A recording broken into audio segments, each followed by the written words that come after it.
Why did Stokely Carmichael leave SNCC for Black Power? Imagine a leader who started with a dream of peaceful change but then decided that fighting for rights needed a new, stronger voice. That's what happened with Stokely Carmichael and the Student Nonviolent Coordinating Committee. Carmichael was a key figure in the civil rights movement, helping organize protests and voter registration drives. He believed in nonviolent protests and working within the system to change laws. But as the 1960s went on, he saw that progress was slow, and violence against Black Americans was still happening. By 1966, Carmichael was tired of waiting for change through peaceful means. He started talking about Black Power, a movement that focused on pride, independence, and control over Black communities.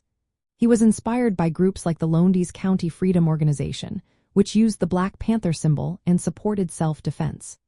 Carmichael wanted Black Americans to unite, recognize their heritage, and build their own political and economic strength.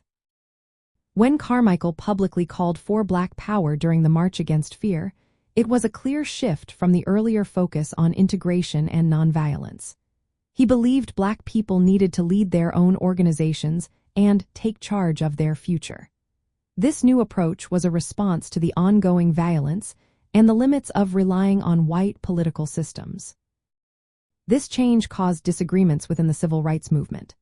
Leaders like Martin Luther King Jr. still believed in nonviolence and integration, but they understood Carmichael's frustration. Carmichael's leadership made SNCC more radical, pushing it to focus on cultural pride and political independence. He wanted Black Americans to control their own communities and not depend on white institutions or slow legislative changes. So, Carmichael didn't exactly leave SNCC. Instead, he transformed its mission. He believed true freedom meant self-reliance and political power. His shift reflected the growing desire among Black Americans to not just fight for rights but to gain full control over their lives and communities.